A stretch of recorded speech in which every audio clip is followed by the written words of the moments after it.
जी अस्सलाम वालेकुम। बैच 08। आज आप लोगों का सेकंड लेक्चर है। लास्ट लेक्चर में हम लोगों ने वाइकॉफ एक्यूमुलेशन का फेज ए सीखा था। आज हम फेज बी, सी और डी जितना भी पढ़ सके आज कोशिश करते हैं इसको आसानी से जितना पढ़ सके। फेज ए आप लोगों ने रिकॉर्डिंग मैंने आप लोगों को भेज दी थी। फेज बी देखते हैं आज। फेज बी बेसिकली जब भी आप फेज ए, मैंने कल आपको एक चीज बताई थी कि फेज ए जो होता है ये हमारे जिम्मे फेज ए होता है। ये अगर आपके पास चार लाइंस मार्केट ने आपको लगवा दी है ना, तो फिर अब मार्केट चाहे तो बी ऊपर करे या चाहे तो बी डाउन साइड के ऊपर करे। अब हमने बी देखना है कि बी की वैलिडेशन क्या होगी, बी की रिक्वायरमेंट क्या होगी और बी में ट्रेड की अपॉर्चुनिटी क्या क्या होगी। सबसे पहले इसको मैं पढ़ता हूं ताकि कोई चीज मिस ना हो जाए। बी का मकसद क्या होता है? बी एक कॉज होता है, ठीक है, एक रेंज होती है। Smart money accumulates without pushing price higher. Price moves sideways to test and absorb remaining supply. जब मार्केट डाउन साइड के ऊपर बी करती है, हम एक्यूमुलेशन पढ़ रहे हैं, एक्यूमुलेशन में डाउन साइड पे बी होती है। अच्छा, एक चीज आज मैं आप लोगों को बता दूं कि देखो, सेलिंग क्लाइमेक्स के बाद ए आर, ST1, ST2 और बी, ये भी एक्यूमुलेशन है। बाइंग क्लाइमेक्स के बाद ए आर, ST1, ST2 और ये भी एक्यूमुलेशन है। तो अब इस सिनेरियो के अंदर यहाँ पे ये बाइंग क्लाइमेक्स के बाद मार्केट ने बी लगाया है। तो इस चीज में कंफ्यूज ना होते रहना कि जी ए तो हमने सेलिंग क्लाइमेक्स का देखा था, बी अली भाई यहाँ पे बाइंग क्लाइमेक्स के बाद आ रहा है। तो ये कॉमन सेंस की बात है, इसको इसमें आपने परेशान नहीं होना बिल्कुल ऐसे। हमने नाक की सीध में भी नहीं चलना, थोड़ा सा अपना माइंड भी यूज करना है कि बाइंग क्लाइमेक्स के बाद भी मार्केट एक्यूमुलेशन कर सकती है और सेलिंग क्लाइमेक्स के बाद भी मार्केट एक्यूमुलेशन कर सकती है। तो अब इस एग्जांपल में मैंने ये बताना जरूरी समझा है कि यहाँ बाइंग क्लाइमेक्स के बाद आ रहा है, क्योंकि अब तो फेज ए हम पढ़ चुके हैं ना।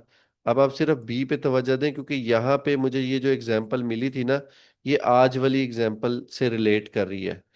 तो मैंने इसलिए ये एग्जांपल लिखी है, इसको एग्जांपल को आपको दिखाया है ताकि आपको सारी चीजें मैं एक बी में ही दिखा दूं।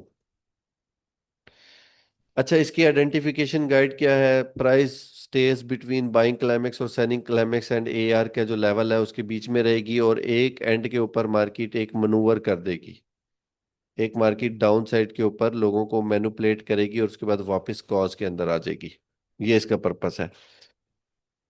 अच्छा, इवेंट्स पहले देख लेते हैं। ये तो एक नॉर्मल सी चीज़ है, ये आप पढ़ भी सकते हैं। रेंज बाउंड ट्रेडिंग जो होगी, अगर मार्केट रेंज बाउंड ट्रेडिंग कर रही है तो उसके वॉल्यूम्स कैसे होंगे? Volume decreases compare two phase A, ये तो मैंडेटरी चीज है ना। और फेज ए, ये पूरा का पूरा फेज ए है, ये पूरा का पूरा फेज है, ये वॉल्यूम भी फेज ए में शामिल होंगे। इनसे डिक्रीज हो जाते होते हैं बी के अंदर।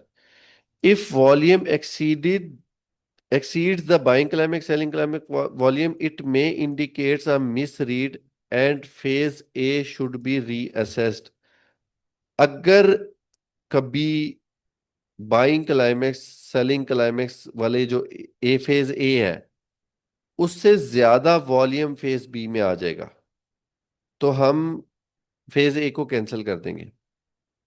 फेज बी हमारा बाइंग क्लाइमेक्स में शिफ्ट हो जाएगा। अब यहां पे भी कॉमन सेंस इस्तेमाल करनी है। सेलिंग क्लाइमेक्स आया, उसके बाद ये ए आर, ST1, ST2 हुआ। अगर तो बी डाउन साइड पे लगेगा, जिस तरफ का क्लाइमेक्स है, ये डाउन साइड का क्लाइमेक्स है ना, और बी यहां पे लगेगा और इसमें अल्ट्रा हाई वॉल्यूम आ गया इस फेज से ज्यादा, तो हम इसको कैंसिल करेंगे। दूसरा सिनेरियो क्या बनेगा? सेलिंग क्लाइमेक्स आएगा, ए आर होगा, ST1 होगा, ST2 होगा, ये बी ऊपर लग जाएगा। इस सिनेरियो के अंदर अगर वॉल्यूम ज्यादा भी आ जाएगा तो हमारे इस क्लाइमेक्स पे कोई फर्क नहीं पड़ेगा, फिर हमने इसको चेंज नहीं करना। ये बड़ी बारीक सी बात है, लेकिन इस चीज पे आप लोग कंफ्यूज हो गए, इसलिए मैंने एडवांस में ये चीज समझा दी है कि आपने तंग नहीं होना। क्लाइमेक्स की साइड पे अगर बी लगेगा तो उसमें ज्यादा वॉल्यूम आएगा, तो हम फेज ए खत्म कर देंगे, नए बिल्कुल जीरो से हम स्क्रैच से स्टार्ट करेंगे। प्राइस एक्शन क्या होगा फेज बी का? Price oxalate between support and resistance, typically between 50% and 70% of the range. Price इस रेंज के 60 to 70% तक ऑक्सिलेट करेगी, उसके बाद मार्केट ने ऊपर जाना हुआ तो रिजेक्शन लेगी, रिजेक्शन लेकर डाउन आ जाएगी, क्योंकि ये बी था, सी करने के लिए डाउन साइड के ऊपर आएगी। Market appears boring. अच्छा, यहाँ पे सबको पता है कि यार जब भी कॉज होना शुरू होता है या रेंज, आज से पहले जब आप वाइकॉफ नहीं जानते थे तो आप इसको रेंज का लफ्ज बोलते थे कि यार मार्केट रेंज में फंस गई है, हाईज और लोज के दरमियान में फंस गई है।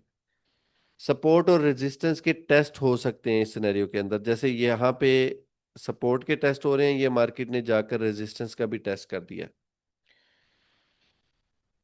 वॉल्यूम क्या होगा टेस्ट की सूरत में? Weak reactions to top and bottom of the range. जो रेंज का टॉप ये है, इसके टॉप पे भी वीक रिएक्शंस होने चाहिए, बहुत ज्यादा हाई।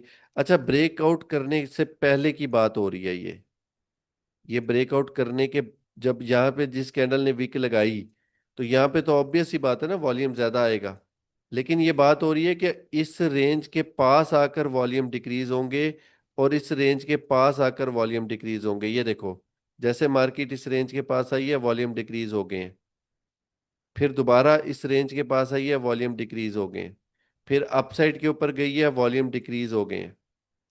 इस चीज का खास ख्याल रखना है आपने कि ब्रेकआउट वाली कैंडल्स इनका नहीं हम देखेंगे, यहाँ पे वॉल्यूम इंक्रीज होगा क्योंकि यहाँ पे ऑर्डर पंच हो रहे हैं, चाहे वो सेल के हैं या बाय के हैं। अंदर की बात हो रही है, कॉज की बात हो रही है, और ये निशानियां होती हैं।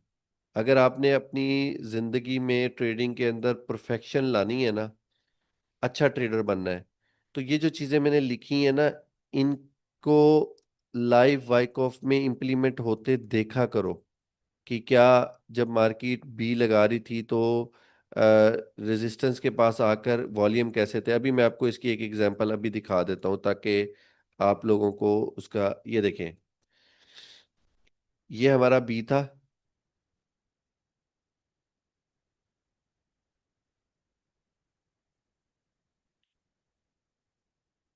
और ये हमारा सी था।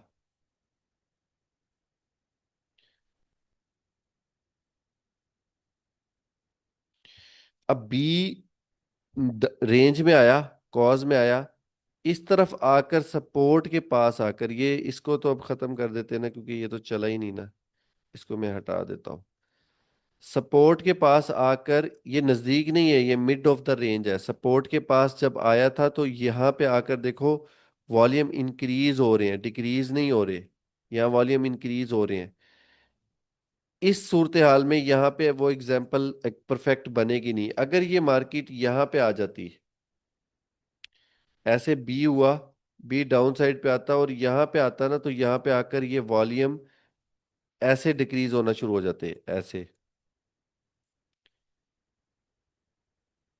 और बी फेज, जब आपका ये ST1 और ST2 मुकम्मल हो जाता है ना, तो उसके बाद ये आउट ऑफ सडन भी बी निकल जाता होता है और बीच में कॉज थोड़ा सा बड़ा भी कर देता होता है।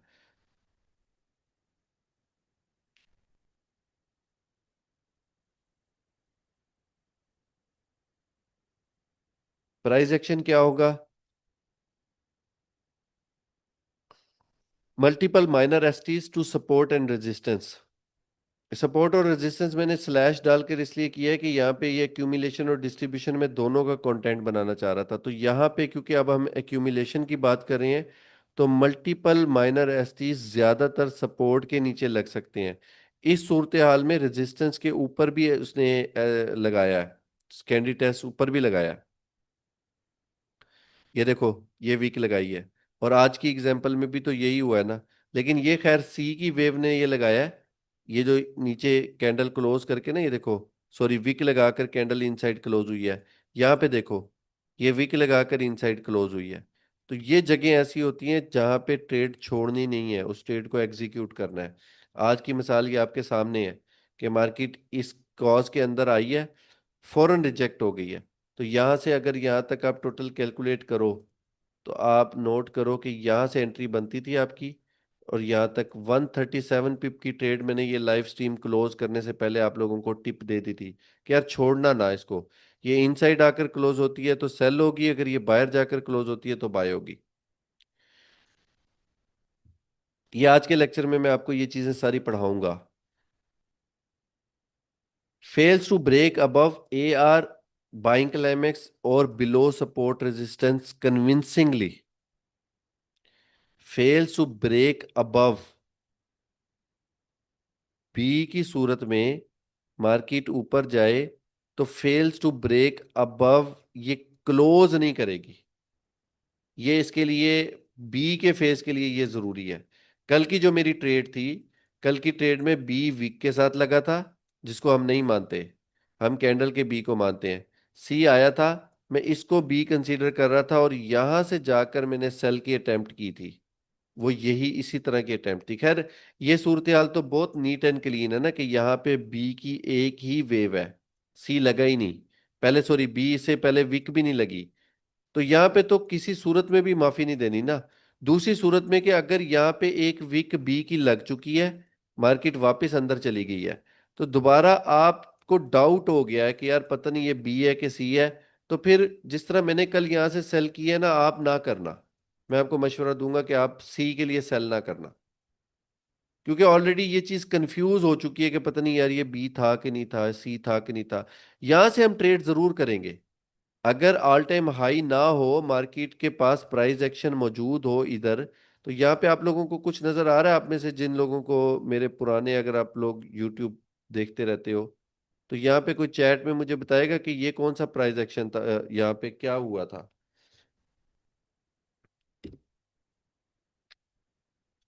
Very good, hack candle, very good. अब देखो ना, या इसको तो हम कभी भी नहीं छोड़ेंगे, बी को तो हम ट्रेड कर जाएंगे, पर हमारा पॉइंट ऑफ इंटरेस्ट है बड़ा हैवी किस्म का। तो अब हम इसको बी समझ रहे हैं, लेकिन एक्चुअल ये सी था, क्योंकि बी विक के साथ फॉर एग्जांपल हो गया था कल के सिनेरियो में। तो यहां से यहां तक की मूव, कोई यहां तक की जो 180 पिप की मैंने ट्रेड की थी, तो वो तो प्रॉफिटेबल हो गई थी ना। तो दोबारा पंगा लेने की क्या जरूरत है, अगर पहले बी की वीक लग चुकी है तो छोड़ दो ना। 180 पिप बहुत होते हैं यार एक दिन के अंदर। खैर, को आगे बढ़ाते हैं इसको। Fails to break above the resistance कह लो।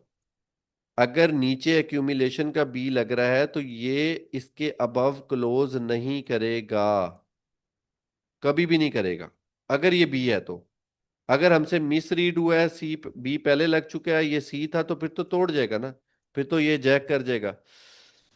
एब्जॉर्प्शन ऑफ सप्लाई यहाँ पे होगी, वॉल्यूम क्या होगा, अब्जॉर्प्शन में वॉल्यूम क्या होगा, gradually decreases with each test of the selling climax support zone और एआर।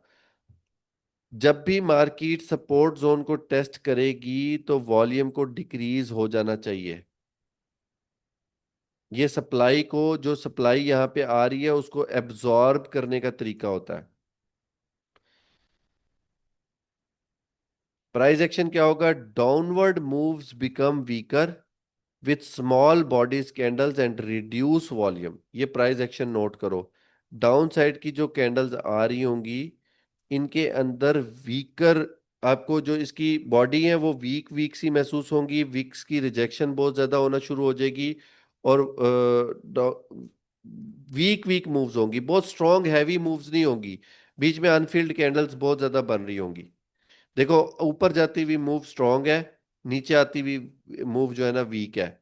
ये इसकी निशानी होती है। इन ग्रीन कैंडल्स को देखो, हाई वॉल्यूम कैंडल्स है ना, वॉल्यूम भी इंक्रीज हो रहा है और कैंडल्स भी बड़ी हो रही हैं। जबकि ये जितनी भी नीचे आने वाली कैंडल्स हैं, इनको देखो, वॉल्यूम भी डिक्रीज हो रहा है और कैंडल्स भी नैरो हो रही हैं। तो ये चीजें निशानी है। इन चीजों को आप लोगों ने, अगर ये पॉइंट्स भी नोट करते रहोगे तो आपको बी और सी ढूंढने में आसानी होगी। आपको ये चीज बहुत हेल्प आउट करती है, इस चीज पे मैंने बहुत मेहनत की हुई है। इस चीज में एक एक लफ्ज और एक एक लाइन जो है ना, ये बड़ी इंपॉर्टेंट है। कोई चीज एक्स्ट्रा मैंने नहीं लिखी है, बड़ा शॉर्ट सा कंटेंट बनाया, लेकिन प्रिसाइज करके बनाया।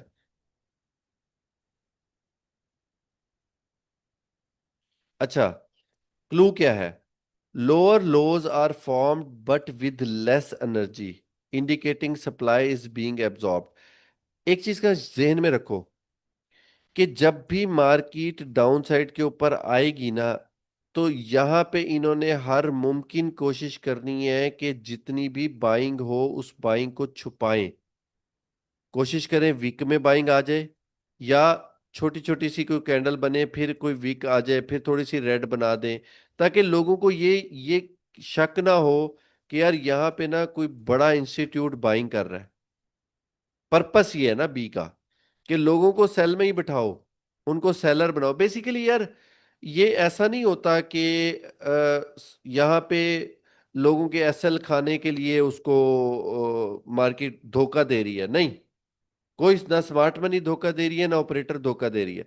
बेसिकली यहाँ पे पता है क्या होता है कि अगर आपने यहाँ से बाय करना है, तो आपको यहाँ पे सेलर चाहिए होंगे।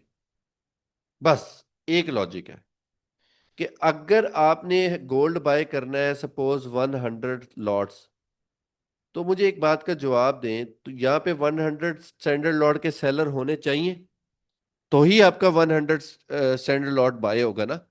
तो ये जो जितना भी मनूवर होता है या जो भी ट्रैप्स क्रिएट किए जाते हैं, इसमें आप लोगों ने नेगेटिव नहीं सोचना कि यार यहाँ पे एसएल हंट होते हैं, यहाँ पे भाई यहाँ पे सारी गेम डिमांड एंड सप्लाई की है। बस एक अच्छा ब्रोकर या अच्छा एजेंट वो होता है जो एक बाय के ऑर्डर को एक सेल के ऑर्डर में कन्वर्ट कर दे। आप गाड़ियां जब परचेज करते हो, गाड़ियों के शोरूम में जाते हो, तो वहां पे आपको यूज्ड कार या न्यू कार्स मिलती हैं। आप सेलर बनकर जाते हो तो वहां पे आपके लिए सप्लाई मौजूद है, गाड़ियां मौजूद है। अगर आप डिमांड क्रिएट करके जाते हो कि यार आप सप्लाई लेकर जाते हो, गाड़ी लेकर जाते हो कि यार मैंने कार सेल करनी है, तो शोरूम्स के ऊपर वहां पे क्लाइंट्स भी होते हैं। तो ये सारा जो भी फाइनेंशियल मार्केट की कैंडल्स मूव होती हो रही होती है ना, इनका मकसद लोगों के ऑर्डर फुल करवाना है, बायर्स को सस्ता गोल्ड दिलवाना है, और जो सेलर्स हैं उनको महंगा बिकवाना है। बस ये गेम है टोटल। तो ट्रेडिंग इसी चीज का नाम है। अच्छा, मिनी स्प्रिंग्स और शेकआउट ऑप्शनल है। ये slight spike in volume during the temporarily breakdown.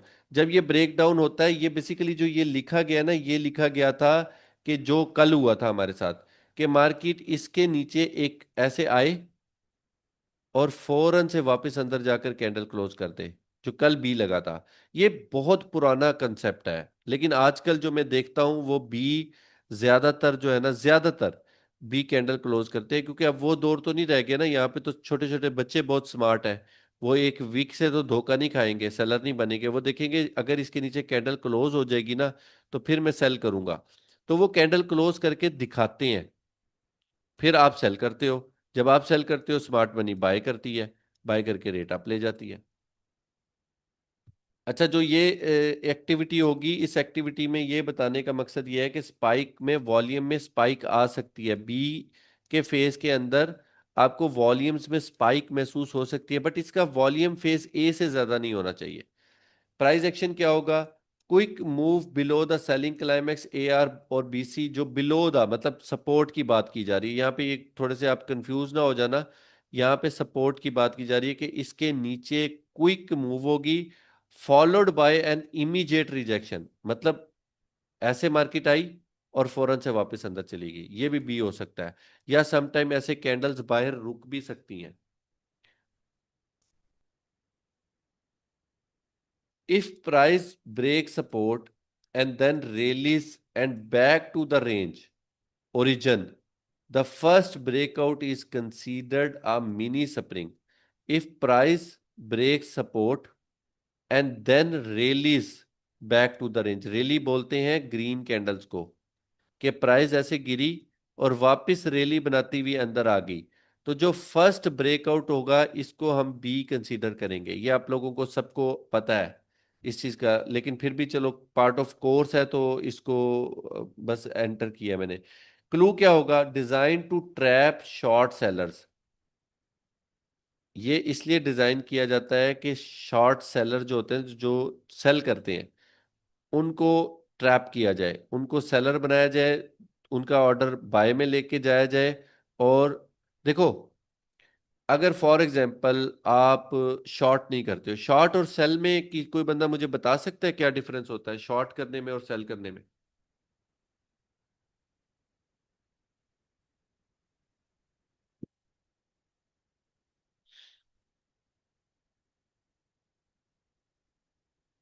Short में हम बाय करके शॉर्ट में हम बाय करके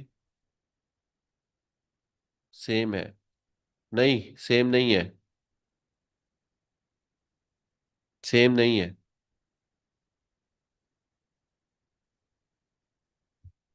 यस, यस, यस, ये किसका जवाब है? नजम खान, वेरी गुड यार। Perfect answer.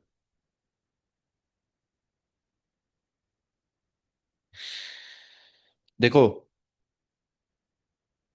शॉर्ट का लफ्ज जब भी यूज होगा ना, वो ये होता है कि आपका शॉर्ट कॉन्ट्रैक्ट ओपन हो जाता है। लॉन्ग कॉन्ट्रैक्ट वो ज्यादा चलते नहीं है। आप ब्रोकर से एक स्टैंडर्ड लॉट उधार लेते हो, और उस जिस रेट पे उधार लेते हो वहीं पे बेच देते हो। अब अगर तो प्राइस नीचे जा रही है, तो आप यहाँ पे वापस वो जो शॉर्ट की एंट्री है ना, उसको क्लोज करोगे ना, तो सस्ते रेट पे खरीद के वापस दे दोगे। महंगा बेचा, सस्ता खरीद के ब्रोकर को वापस कर दिया। This is short. सेल क्या होती है? सेल बोलते हैं स्पॉट ट्रेडिंग को। कि आपके पास 10 ऑन्स गोल्ड है, सॉलिड गोल्ड है, और वो आपने सेल करना है। तो यहां पे आप वो सेल कर सकते हो। इस प्राइस पे, जो भी प्राइस है, आप उसे बेच सकते हो।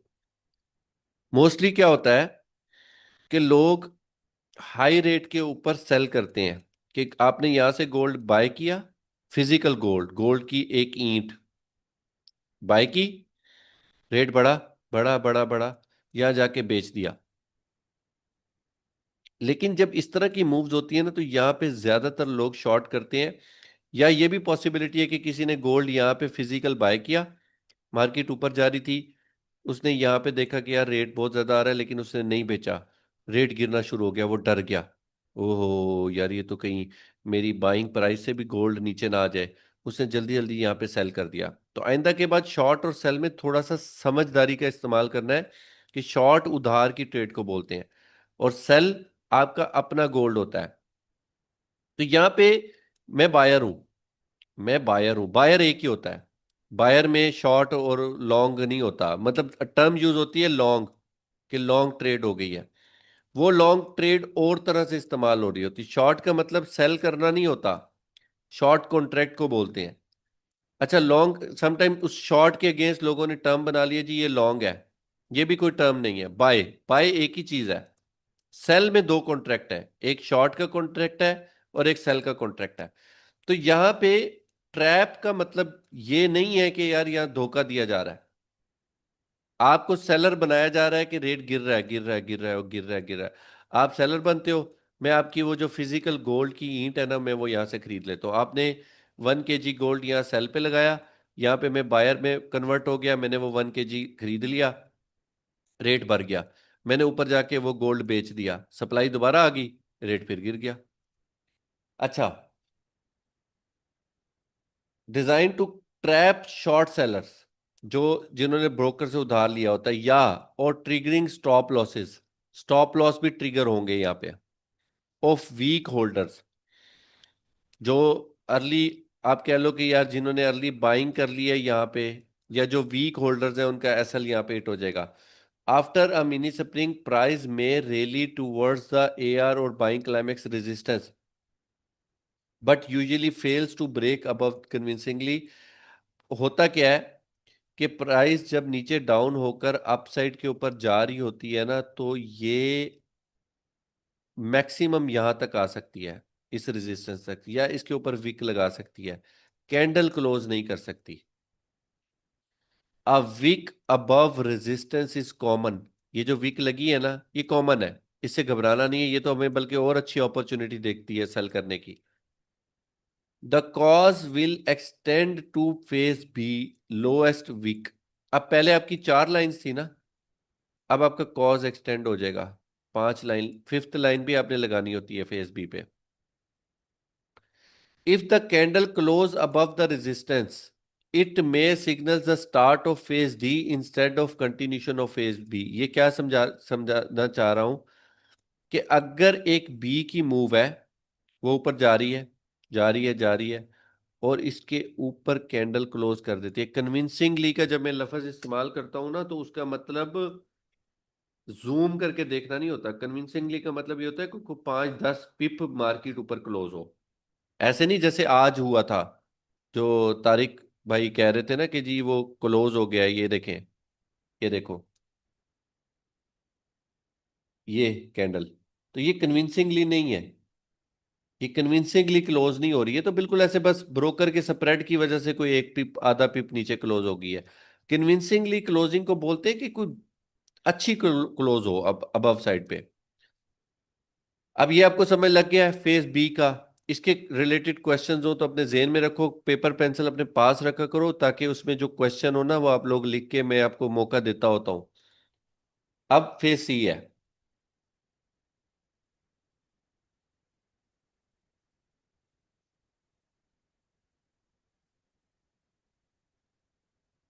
Phase C spring and test final trap है।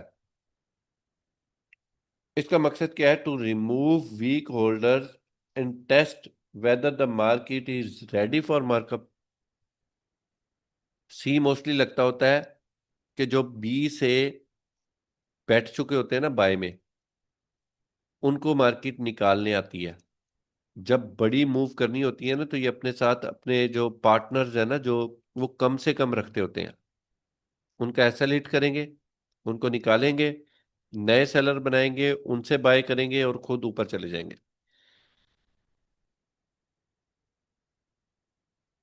की इवेंट्स क्या होंगे? स्प्रिंग लगेगा, शेकआउट होगा। जब भी बी लग चक आपको बी आइडेंटिफाई हो चुका है, ये ब्लू लाइन बी की है, ठीक है, ये आइडेंटिफाई हो चुका है। उसके बाद ये कैंडल क्लोज हुई थी, बी कंफर्म हो गया, लेकिन लोएस्ट वी की ये थी, तो बी यही रहेगा। अब वॉल्यूम क्या होगा? May show a spike during the breakdown. Classical spring के जैसे ही ब्रेकडाउन होगा, वॉल्यूम में स्पाइक आ जाएगी। स्पाइक बोलते हैं दो दो वॉल्यूम से ज्यादा, प्रीवियस दो से ज्यादा, या एक बड़ी स्पाइक नजर आए कि यार कोई वॉल्यूम आया। समटाइम ये बाइंग क्लाइमेक्स से, सेलिंग क्लाइमेक्स से भी ज्यादा हो जाता है। और may be low in the stealthy shakeout with when no supply is present. और ये वॉल्यूम लोएस्ट भी हो सकता है, मतलब इतना लोएस्ट के बी से भी कम हो जाएगा। दोनों सूरत हाल हो सकती हैं, क्लाइमेक्स से ज्यादा भी हो सकता है। फेज सी की बात कर रहा हूं। बी में तो हमने पढ़ लिया ना कि बी में अगर वॉल्यूम ज्यादा होगा, तो हम उसको फेज ई को ए को री एनालिसिस करेंगे उसका।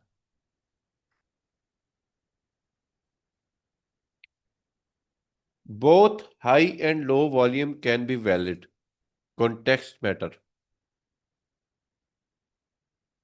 दोनों सी वैलिड हो सकते हैं।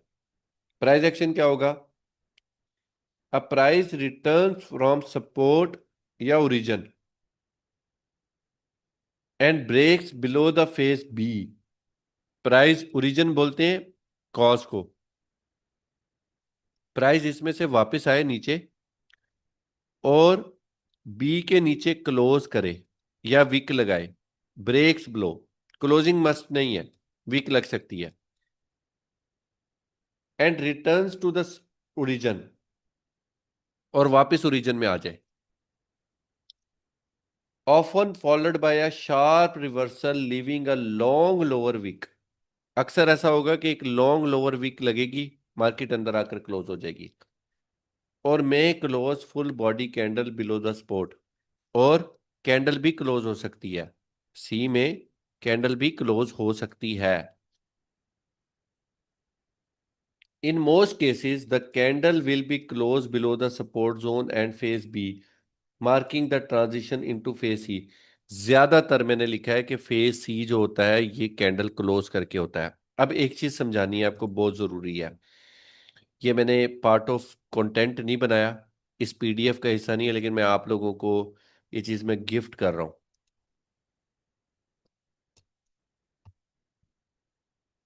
ये देखो, selling climax, A R, ST1, ST2, cause, B. अब आपकी लाइंस कितनी लग गई? सेलिंग क्लाइमेक्स की लाइन, AR की लाइन, ST1 की लाइन, ST2 की लाइन, और एक फिफ्थ लाइन लगेगी, बी की लाइन। याद रखना कि हमारा एक्चुअल कॉज ये चार लाइन होती हैं, एक्चुअल चार लाइंस ये कॉज है हमारा। जो फेज बी होता है ना, इसको हम कहते हैं कि कॉज एक्सटेंड हुआ है, बट नहीं, ये एक्सटेंड से मुराद कि कॉज यही रह जाएगा। मैं जो बात समझाना चाह रहा हूं वो बड़ी इंपॉर्टेंट है। मार्केट ऐसे आई वापस, इसके नीचे मार्केट ने कैंडल क्लोज कर दी। अभी तक आपका सी कंफर्म भी नहीं हुआ, ये अभी तक आपका सी कंफर्म भी नहीं हुआ। बल्कि सी से पहले ना हम बी से शुरू करते हैं। सॉरी, मैं साथ साथ ना खाना भी खा रहा हूं। देखो, बी जब तक यहां तक आया था ना तब तक बी कंफर्म नहीं हुआ था, यहां भी कंफर्म नहीं हुआ था। ये कब कंफर्म हुआ? जब वापस इसने अंदर जाकर कैंडल क्लोज की। अब आप यहां पे बी की लाइन लगा सकते हो। इसी तरह बी ऊपर गया, यहां पे आकर बी के नीचे कैंडल क्लोज होगी। अभी तक आपका सी कंफर्म नहीं हुआ, दो कैंडल और बन सकती हैं। जब ये वापस जाकर बी के अंदर क्लोज होगा, बी के अंदर, रिमेंबर पहले बी तो कॉज में आके क्लोज हुआ था ना, अब ये नई लाइन लग गई है, तो अब आपका सी कंफर्म हो गया, बट वैलिड नहीं है। वैलिड और कंफर्मेशन में बड़ा फर्क होता है। पॉसिबल ये आपका सी हो सकता है। इसके लिए यहाँ पे आपके पास जो भी प्राइस एक्शन पड़ा हुआ है, हाफ कैंडल पड़ी है, फील्ड अनफिल्ड फील्ड पड़ी है, वो मैटर करेगी, हम वहां से बैठेंगे, इस सी की ट्रेड वहां से करेंगे।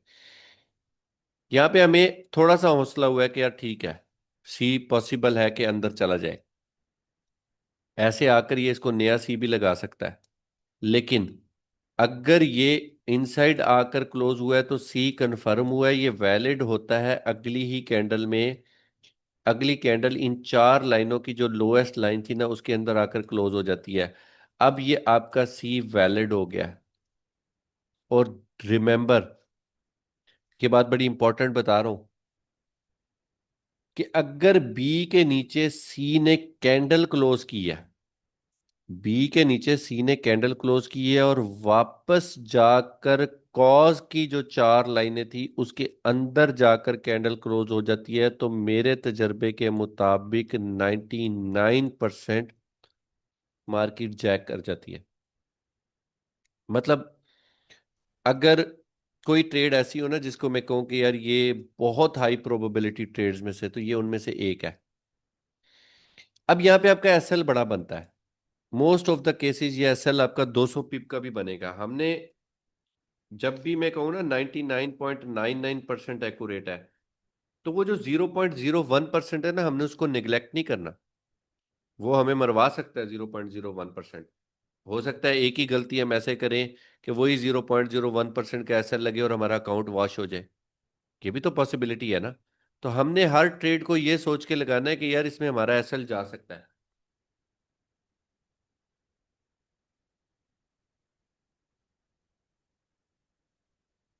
अगर दूसरे सिनेरियो में बी के नीचे कैंडल क्लोज नहीं होती, बी के नीचे कैंडल क्लोज नहीं होती, सिर्फ वीक लगती है।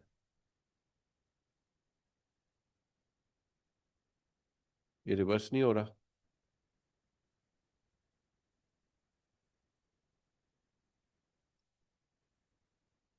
ऐसे आती है, और ये सिर्फ ऐसे विक लगाती है। अगली ही कैंडल आकर कॉज में, इस कॉज में जो ये लाइन थी, इसमें आके हो जाती है। तो ये वैलिड भी हो गया, कंफर्म भी हो गया, लेकिन इसके चांसेस 80% होते हैं। ये 80% जैक कर सकती है, अदरवाइज ये वापस आएगी, इसके नीचे कैंडल क्लोज करेगी, इनका एसएल खाएगी। खाने के बाद वापस जब ये इधर आकर क्लोज होगी ना, तो ये वही 99 पे आ जाएगी। अबे हाँ, बात ये कर रहा था कि इसका एसएल बड़ा बनता है। उसको छोटा करने के दो तरीके हैं। या तो आप वेट करो कि मार्केट वापस यहाँ पे आए, तो आप डिस्काउंट पे बाय करो, छोटे से एसएल के साथ बाय करो, जो कि कभी कभी नहीं होगा। दूसरा तरीका क्या है? अब मुझे नहीं पता कि अकाउंट साइज आप कैसे मैनेज करोगे, ये डिपेंड करता है कि आपके अकाउंट में बैलेंस कितना है। जैसे ये कैंडल अंदर क्लोज कर देती है ना, कैंडल बाहर बी के नीचे कैंडल क्लोज होने की सूरत में मैं ये बात कर रहा हूँ। जैसे ही कैंडल इनसाइड क्लोज करती है ना, तो आप यहाँ पे डीसीए मोड ऑन करके 0.01 की ट्रेड कर दो। मिनिमम में बात कर रहा हूँ। उसके बाद मार्केट वापस आ रही है, यहाँ तक आ गई, आप 0.01 की ओर लगा लो। और आखिरी ट्रेड आपने वो लगानी है जो आपका टोटल एसएल अमाउंट, चाहे 1% ऑफ द अकाउंट, चाहे 2% ऑफ द अकाउंट। हो सकता है यहाँ पे आके आपके अकाउंट में आ रहा हो जी बाकी 0.03%। यहाँ पे एसएल इधर जो ट्रेड लगेगी, बस ये सारी ट्रेड चलेंगी ना, तो ये यहाँ तक आपको, अब इनमें से क्या होगा? अगर ऐसे हो गया कि आपने यहीं से बाय किया और मार्केट इधर आई ही नहीं, मार्केट ने जैक कर दिया, तो चलो यार, आपको ना गिल्ट नहीं फील होगा, आपको तकलीफ नहीं होगी कि यार मैंने मेरे गलत डिसीजन ले लिया। तो रिकॉर्डिंग का ये पार्ट जरूर देख लेना। ये मैं आपको टिप दे रहा हूँ। आपने इसके ऊपर लाजमी इसको इसको बैक टेस्ट भी कर लेना। अच्छा, बस लास्ट में अब ये पढ़ते हैं, उसके बाद मैं हैंड रेस करवाता हूँ। क्लासिफिकेशन ऑफ फेस सी। जो फेस सी की कैंडल होती है ना, लास्ट कैंडल, इसकी कुछ मैंने चार टाइप्स बनाई हैं। अक्सर आप लोग मेरे मुंह से सुनोगे कि यार ये सी ना मजे का नहीं लगा, नया सी लगेगा। अक्सर वो इस इन चारों की वजह से मैं ये कह रहा होता हूँ कि यार ये सी वीक सी है, ये वी इसमें कोई कंफर्मेशन नहीं हुई, ये सी टूट जाएगा। और वो सी टूटता है। अब इसके स्टार है: 5 star setup, 3 star setup, 1 star setup और 0 स्टार सेटअप। सबसे पहले 5 स्टार समझ लो। 5 स्टार सेटअप वो होता है कि जिसकी लोएस्ट वीक जो होगी, मतलब फेस सी लग रहा है तो ये लोएस्ट वीक है, ये वाली, ये बी है और ये सी है। लोएस्ट वीक का वॉल्यूम अल्ट्रा हाई वॉल्यूम हो। अल्ट्रा हाई वॉल्यूम मतलब 20-25 से ज्यादा वॉल्यूम हो। ठीक है। और volume must be greater than previous 2 candles. ये भी साथ जरूरी है।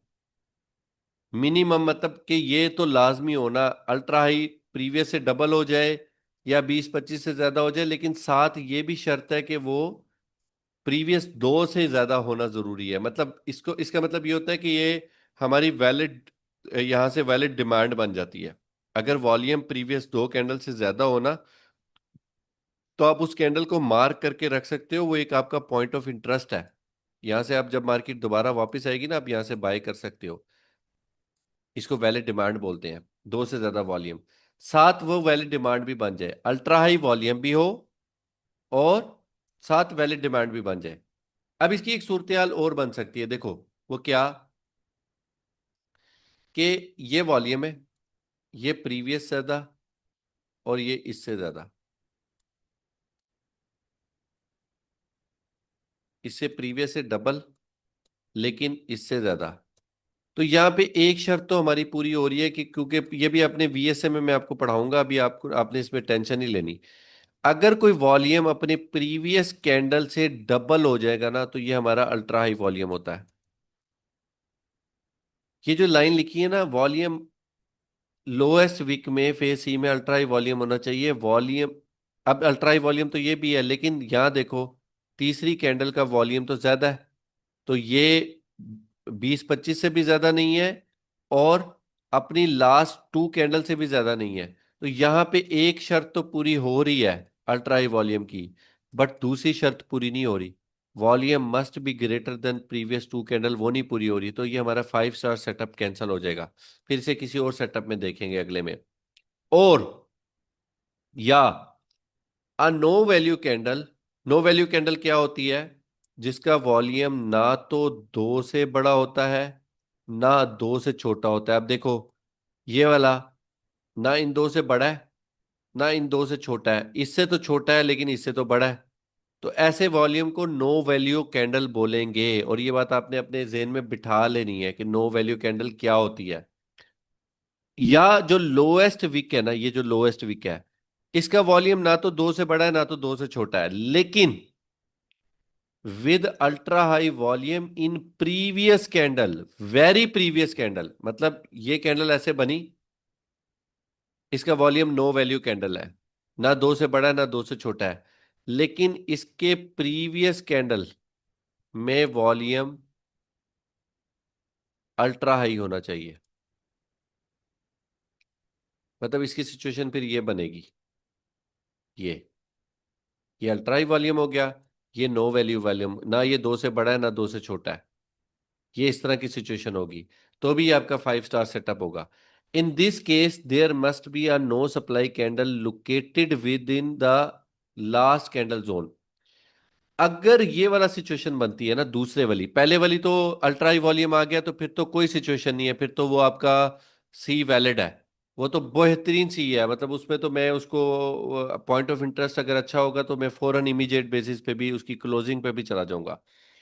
लेकिन अगर नो वैल्यू कैंडल है ना, तो फिर उस नो वैल्यू कैंडल को हम मार्क करेंगे, जैसे ये रेड जोन है ना, तो ये आखिरी कैंडल को मार्क किया हुआ है। इस रेड कैंडल की इस रेड जोन के अंदर नो सप्लाई कैंडल आपके यहाँ पे मिलने चाहिए। अब नो सप्लाई कैंडल क्या है, वो जिनको पता हो ठीक है, नहीं तो वीएसए के लेक्चर में मैं आपको बताऊंगा। वैसे बता देता हूं कि अगर कोई वॉल्यूम कैंडल है जिसका वॉल्यूम प्रीवियस दो से कम है, और कोई कैंडल इसका हाई ब्रेक कर दे, लेकिन इसका लो प्रोटेक्टेड रहना चाहिए, इसके लो के नीचे कैंडल क्लोज ना हो, या आखिरी कैंडल हो, फिर कोई हाई ब्रेक कर दे तो ये आपका नो सप्लाई का सेटअप बन जाता है। तो यहाँ पे नो सप्लाई आपको चाहिए है 5 स्टार सेटअप की सूरत में।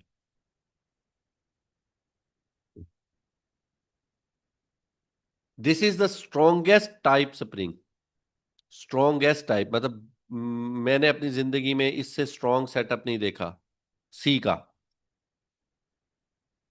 And typically offers the highest reliability. हम इसके ऊपर रिलायबिलिटी, मैंने आपको बताया कि अगर इस तरह का सेटअप 5 स्टार सेटअप सी का बन जाए ना, तो मैं अपनी रिलायबिलिटी उसके अंदर बहुत ज्यादा इन कर देता हूं।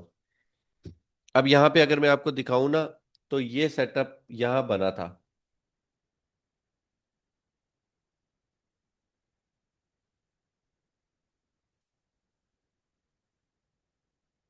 अभी रिसेंट कैंडल्स में से मैं देख रहा था,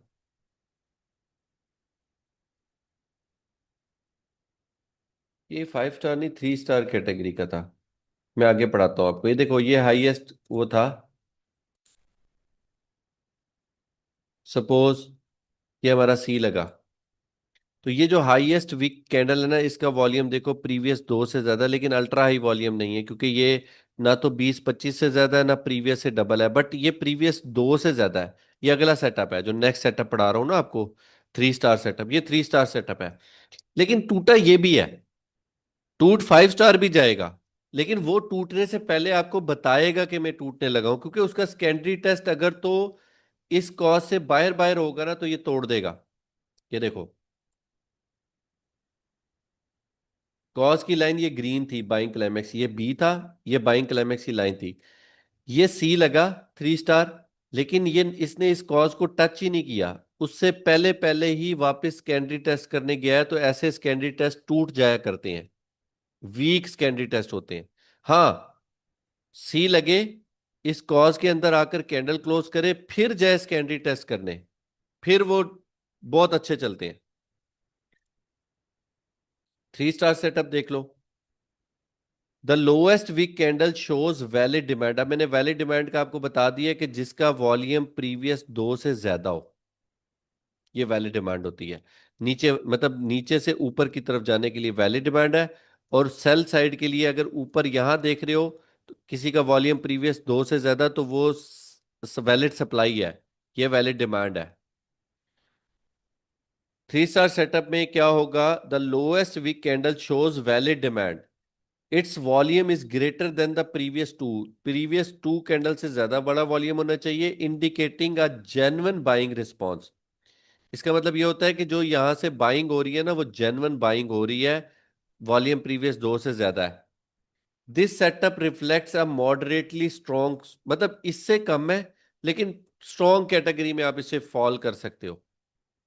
1 स्टार सेटअप क्या है? The lowest weak candle is a no supply candle. जो लोएस्ट वीक कैंडल है, इसका वॉल्यूम प्रीवियस दो कैंडल से कम है, नो सप्लाई में कम होगा।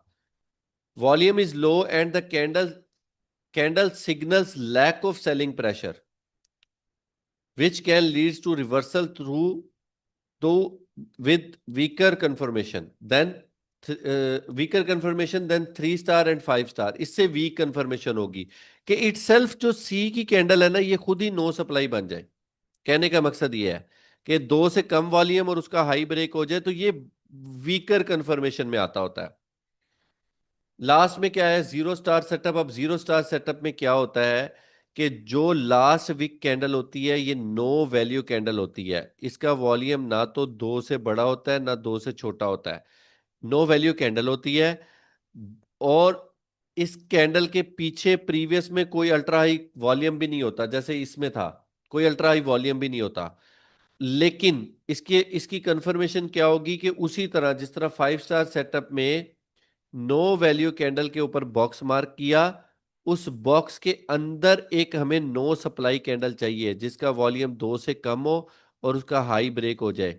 ये कंफर्मेशन करके हम यहां से बाय की ट्रेड में बैठ सकते हैं। यहां तक बहुत है। बाकी कल हैंड रेस कर लें, बाकी मैं आपको, कल ऑफ है, मंडे ट्यूसडे वेंसडे ऑफ होगा, थर्सडे और फ्राइडे आप लोगों का लेक्चर हुआ करेगा 4 दिन। सैटरडे संडे आप लोगों को मिलेगा टाइम और वेंसडे को मिलेगा।